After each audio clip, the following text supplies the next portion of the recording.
First, let me thank you for joining me this morning. This is an important topic, which I will probably be raising more questions than I'll be answering today, but that's okay because you'll need to be asking yourselves some of these questions. Okay, there's a little background about me. If you don't already know me, don't read this. It doesn't really matter. You know, I've been practicing trust and estates law for quite a long time, and that's why we're doing this call. Today's call, and by the way, this is my first time doing a webinar, so it's a little unusual for me, but hopefully it will work for you. Before I talk about the Secure Act, I want to talk briefly about what I believe happened and why this particular section of the law was passed. As you may or may not know, when the Trump administration passed, with the help of Congress, the tax reform bill, part of that included raising the estate tax exemption. At the time, it was $5.6 million per person, which meant that if your estate was below that, that you would not have to pay any estate taxes. With the new Tax Reform Act, what happened is that amount got raised to what is now $11.4 million per person. So for a couple, unless you were fortunate enough to have an estate worth more than $22.8 million, you are not going to pay any estate tax. The result of that meant significantly less tax revenue coming into the coffers. So I believe, and I may be too critical about this, but I believe that what happened is Congress started looking for other places to raise tax revenue that would not be as derogatory as the death tax, and that perhaps might go somewhat unnoticed. The Secure Act has a number of different provisions, but for us, there are a few provisions that really are important. And this legislation, as you can see, was passed by the Congress 417 to 3, so a huge bipartisan effort. The Senate then passed it, and on December 20th, President Trump signed it into law. The Secure Act went into effect January 1st, 2020, and it affects retirement accounts where there is a death after 2020. So if someone died having a IRA that was being distributed to that person's beneficiaries, if that death happened prior to January 1st, 2020, it would have no effect whatsoever. Now, for those of us who are on this webinar, we're still here, which means if we have retirement accounts, this new law will apply to us. Ed Slott is a very well-known in the profession. He's a CPA, and he's the founder of IRAhelp.com. And this is a quote from him. IRAs have received a major downgrade as an estate planning vehicle. They're still good for accumulating money, but they're not good for leaving to beneficiaries. Well, that's a pretty staggering comment, and one certainly intended to and should get your attention. Some of the provisions. One of the good things about the Act is that the distribution age for the beginning required minimum distributions was raised approximately a year and a half. So whereas before, once you reach 70 and a half, you were required to start withdrawing money from your IRA. That is now 72, meaning that you can continue to accumulate assets and growth in your IRA for an extra year and a half. Also, assuming that you have income from which you can make deposits, the maximum age for contributions to traditional IRAs is no longer there. So you can continue, as long as you have income that you can credit against the IRA deposit, you can continue to contribute to your IRA. The other thing, which I think is a good thing, is if you're a couple who is looking to have a child, whether by birth or adoption, In the year of that birth or adoption, you can withdraw $5,000 by each parent to use for the benefit of raising that child. So that's a good thing. Okay. Here's where we talk about what's going to change. First, let me make it clear, and I'll repeat it again, that none of this law changes your ability to name your spouse as a beneficiary of your retirement account. And it does not change the fact that when you pass, that your spouse can roll over your IRA into an inherited spousal IRA. That still happens. The calculation of required minimum distributions will still work for your spouse. Where this becomes an issue and where this law affects or potentially affects your estate plan is as to non-spouse beneficiaries. If they inherit your IRA, so for example, spouse one passes, there's a rollover of the spousal IRA to the surviving spouse, and now the surviving spouse passes, leaving the IRA to either your children or any other beneficiaries. The concept of required minimum distributions no longer exists.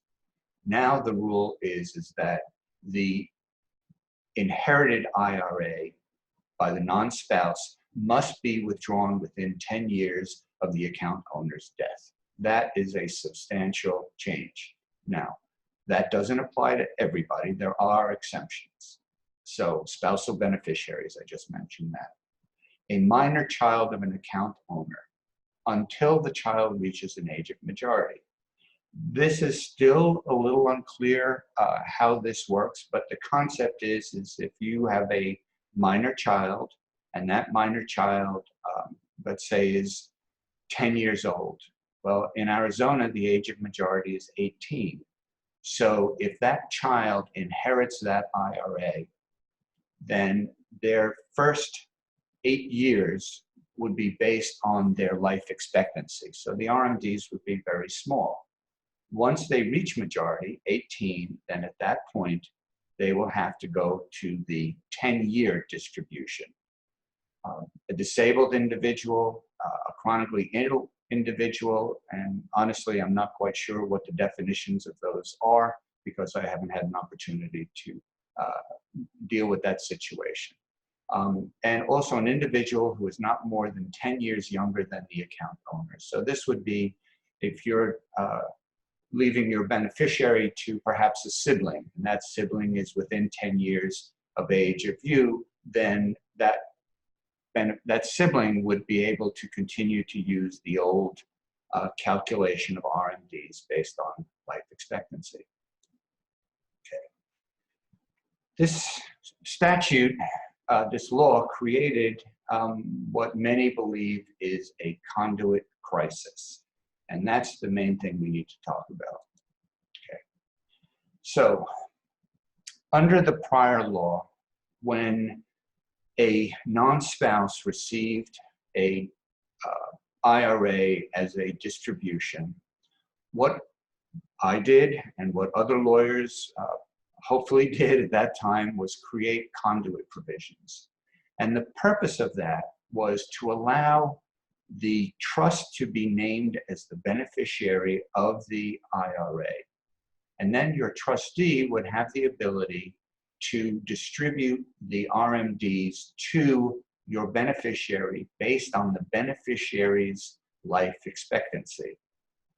What that did is it prevented, in the first case, the beneficiary going to the custodian and saying, hey, I don't want to receive RMDs. I want my money now. Distribute the IRA in full to me. I want my money. And as I discussed with most all of my clients, the effect of that was probably two things. One, the immediate distribution of the IRA would result in taxes to the beneficiary. The amount of the distribution would be added to their income for the year, which would push them into the highest tax brackets, depending on what the tax brackets were that year, but somewhere in the range of 35 to 37%. Obviously, that would eat away The whole point of why you were giving the distribution is to make that money available to your heirs. The other problem with a distribution like that is after the paying the taxes, as I've discussed with many of you with children, it's a life-changing event to receive a boatload of money in one fell swoop like that.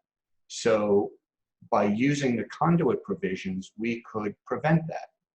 It also allowed you to continue to build the assets in the IRA because only the required minimum distribution would be coming out, and hopefully the account would continue to grow at whatever market rate it was growing at, which would be bigger than what was being withdrawn. And that way you could leave the IRA to yet another generation, having it increased over time.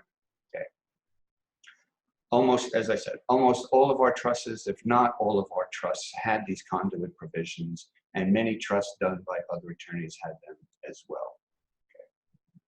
So the term that we used in talking about the life expectancy was stretching the IRA over time so that we would have it available to the beneficiaries over a long period of time. It would minimize taxes and allow the account to grow. And this is an example here. A 25-year-old had a life expectancy of 58.2 years, over which time the account could be distributed. So the RMDs, the required minimum distribution, would be very small. That's the stretch. And the beneficiary would pay taxes on that small distribution each year, but the taxes were stretched out over the period of 58.2 years. Under the new law, that same beneficiary, unless he or she fits into one of those categories, has 10 years to withdraw the entire balance. There's no more RMDs for that 10-year period, meaning that the RMD doesn't have to be taken out in any specific amounts over the course of the 10 years. The only thing that's required is at the end of the 10 years, the distribution has to be made. So if you have a beneficiary who's going to be receiving a significant or potentially significant distribution, what's happening is there's no more stretch. We're down to the 10-year period, which means the amount that would have been paid out of the account is now squeezed into that 10-year period, which increases the taxes that are going to be paid each year, and also if it's done every year, and also they're going to have to be made much sooner. Okay. So what this results in is now we're no longer protecting the majority of the account by using small RMDs, and potentially the entire amount of the retirement account will be in the beneficiary's control within 10 years. So for anyone who is thinking that I would like to preserve this asset over time, I don't want it to be distributed in full, within 10 years, at some point, that beneficiary is going to have total control of that asset. That may or may not be what you want, but if a loss of asset protection and spendthrift protection is something that concerns you, and that's why you were using a conduit trust, then that's something that has to be looked at. Having the funds in the inherited IRA provided asset protection from themselves, from creditors, and I know I've used the word predators, predators being spouses, creditors, and other people trying to take that money away. So this may not be a problem for you if you are naming specific individuals as your beneficiaries and your beneficiary does not go to your trust. But it may prompt a reason for you to at least to review who your beneficiaries are and how they're receiving their distributions. But if your intent is to protect the asset from creditors and predators, and also to minimize the tax effect on your distributions, then there are some things that we can do to protect that. Okay. So the first thing you would have to think about is, do you focus on protecting the beneficiaries from themselves and lawsuits and divorce? On the other hand, are we concerned with taxes? And the way the taxes become an issue is there's something called an accumulation trust, which is different than a conduit trust. The conduit trust is obviously what it says. It's the pass through the trust to the beneficiary. The accumulation trust allows the trustee to not make the distribution of the money coming out of the IRA in the discretion of the trustee. So for example, with an accumulation trust, if the trustee sees that there's a divorce on the horizon or a bankruptcy on the horizon or something like that, the trustee can make the decision that I will not distribute to the beneficiary until this cloud has passed. So the RMDs will accumulate in the trust until that time happens where the trustee says, I will distribute it.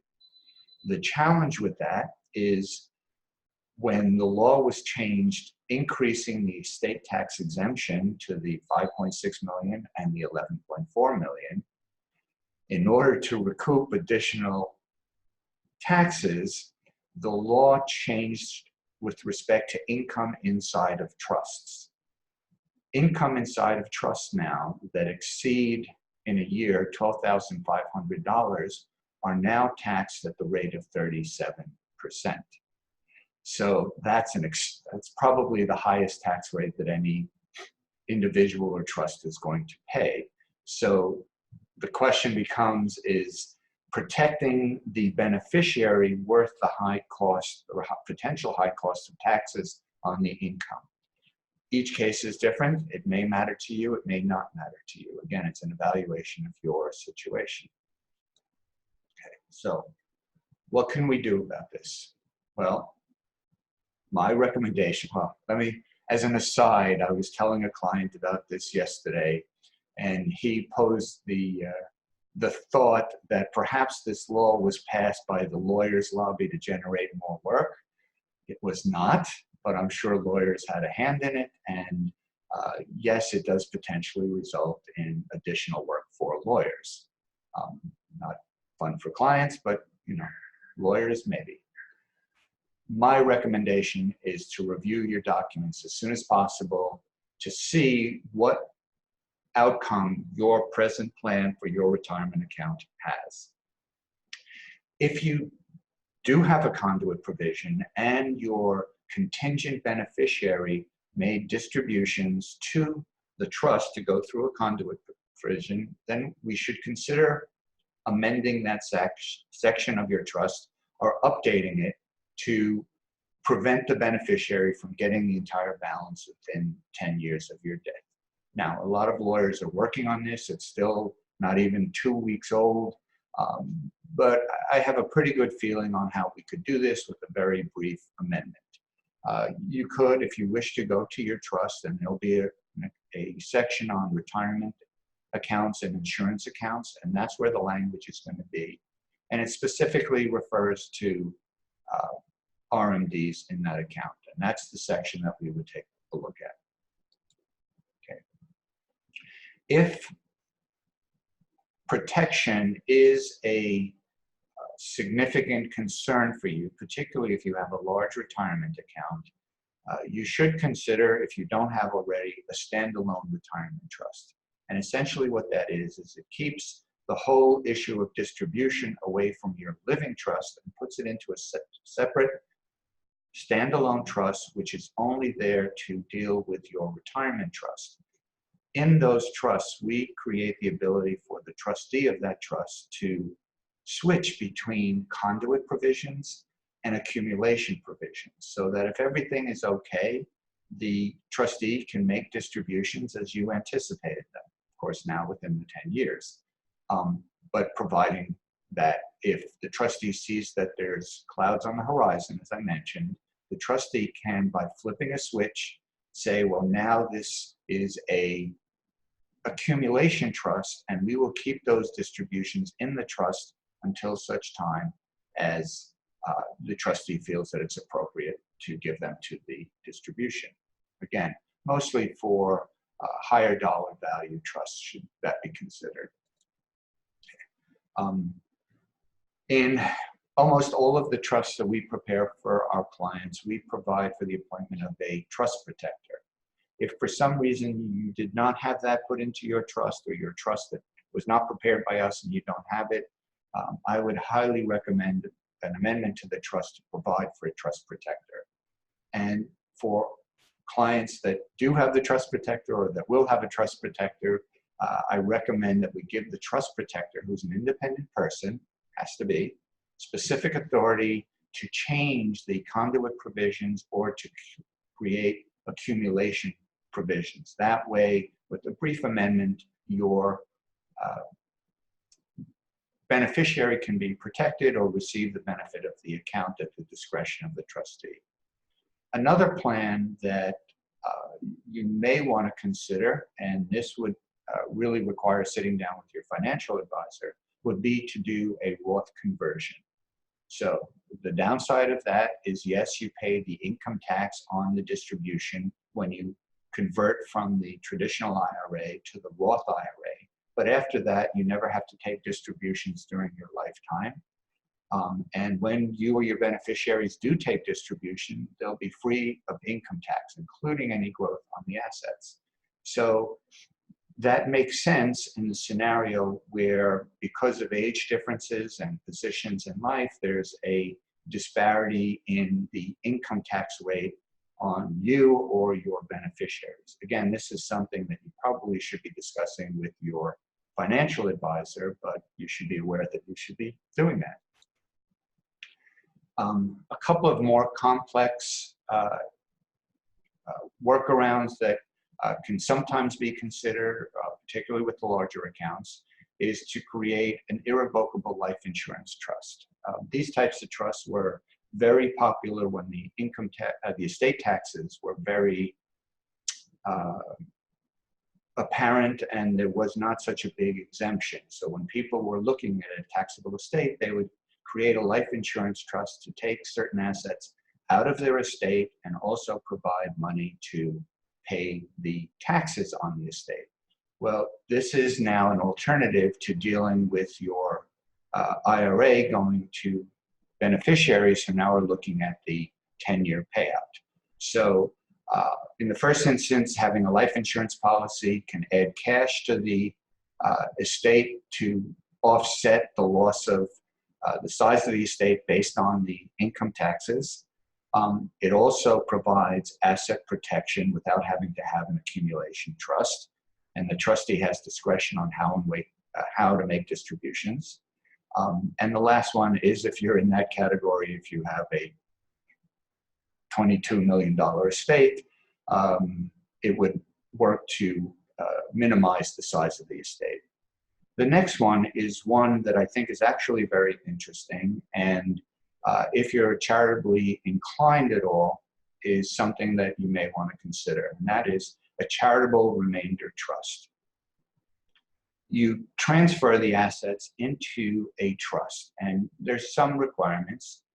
You have to have a calculation done of the present value of a gift to the trust. So let's say it's 10%. At the end of the trust life, the charity must receive that 10%. In the interim, before the charity gets its money, the beneficiaries can get income out of the trust. It just has to be that at the end of a certain period of time, and it could be 20 years, for example, doubling the 10 years, at that point, the money would go to the charity. Again, if you're charitably inclined and want to find a workaround on how to get income to your beneficiaries and not be subject to that 10-year period, that's something that you can do. I urge all of you, whether any of this applies to you or not, that this is a very good time to review your retirement account information to make sure that your beneficiary designations are correct. I cannot begin to tell you how many times we go back to check and people did not do what they thought they did in terms of their beneficiary designations, or things have changed and their beneficiary designations are no longer current. And particularly if you are one of those clients who has named your trust as a contingent beneficiary, then we absolutely have to have a conversation about how that's going to work in terms of what you want to accomplish. Okay, so what should you do next? I would recommend that you schedule a consultation with us. We don't charge for that, just to see that everything is the way that you want it, whether any changes are needed or not. I would also, again, recommend that you contact your financial advisor and perhaps engage in a conversation with all three of us. Okay. I do see a question. Is a 401k included in use of the word retirement account? Yes, it is. It's different in the sense that it's not an IRA, but if you are leaving it to someone else, then the person receiving it would be receiving it in an inherited IRA. So hopefully that, let's see.